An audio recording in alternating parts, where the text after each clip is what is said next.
to go on and show you that one of the things that you should do, because obviously like we have an ultimate responsibility to our family, and when you look at it, everybody here tends to be a breadwinner, and with that breadwinner you've got a lot of financial responsibility.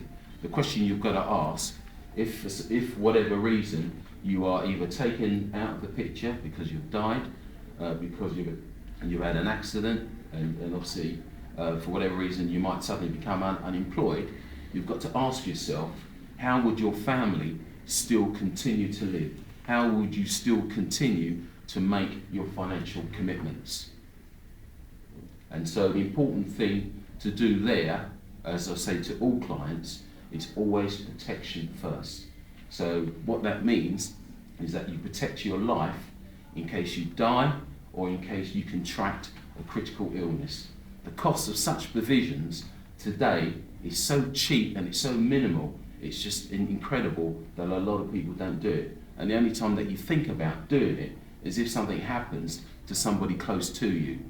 But the important thing is to do something whilst you've got your age on your side, you've got your health on your side.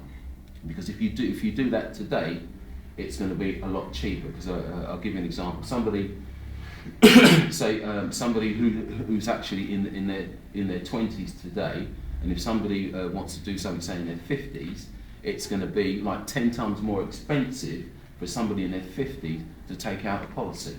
So that's why you do it whilst you've got age and health on your side.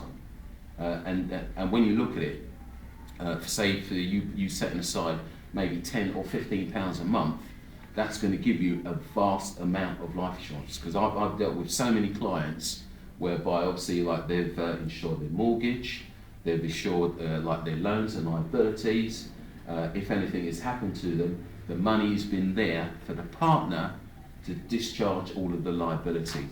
Because the worst thing that you can do as a man is to leave that financial burden on your wife or on your children. And all too often, especially in the current day and age, that's what's happening.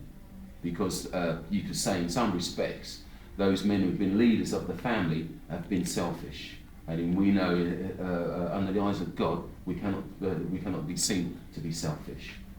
And so that's why it's important to protect your life and also to protect your income. Because again, it's a relatively cheap thing to do. Because obviously with those plans, you can always start with what you're able to afford now, and then obviously over the course of time, you can build up to the level of responsibility that you should have. So effectively, in terms of any life insurance and critical illness, you should make sure that all your mortgages are fully protected in case of death, and then also with that, you're making sure that if anything happens to the family can still support themselves. Because over and above that, the family, if you're a working person, you're earning 50 or 60,000 a year, or even 20 or 30,000 a year, the level of life insurance you should be at least 10 times your income, if not more, today. And the reason why I say more is because obviously when you look at interest rates at the moment, interest rates are very low.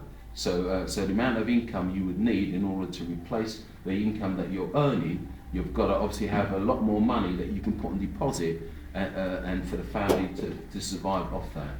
Because I've had situations where I had a lady came to see me a couple of years ago, and we was looking at life and critical illness for her and her husband to cover the mortgage.